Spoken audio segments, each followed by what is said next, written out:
கடலூர் மாவட்டம் விருத்தாச்சலம் வட்டம் ராஜேந்திரப்பட்டினம் கிராமத்தில் நேரடி நெல் கொள்முதல் குடோன் அதாவது கட்டிடம் கடந்த 2024 முடிக்கப்பட்ட கட்டிடத்தை இன்று 2 வருடமாக அந்த கட்டிடத்தை திறக்காமல் இங்கே இருக்கிற விவசாயிகள் நேரடி கொள்முதல் நெல் நிலையங்களை நெல் மூட்டைகளை பாதுகாப்பான இடத்தில் வைக்க முடியாத சூழ்நிலை ஏற்பட்டுள்ளது.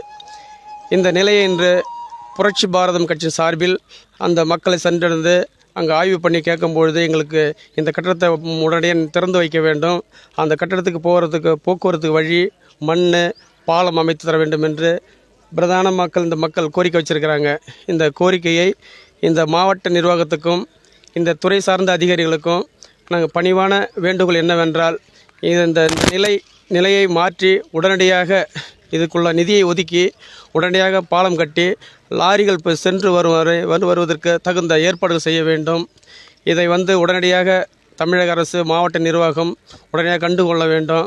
இந்த நிலை நீடித்தால் இந்த கட்டிடத்தை பொதுமக்கள் மத்தியிலே என்னுடைய தலைமையில் விரைவில் இந்த கட்டிடத்தை திறந்து மக்கள் பயன்பாட்டு கொண்டு வரும் என்று இந்த நேரத்தில் தெரிவிப்படுத்துகிறேன்.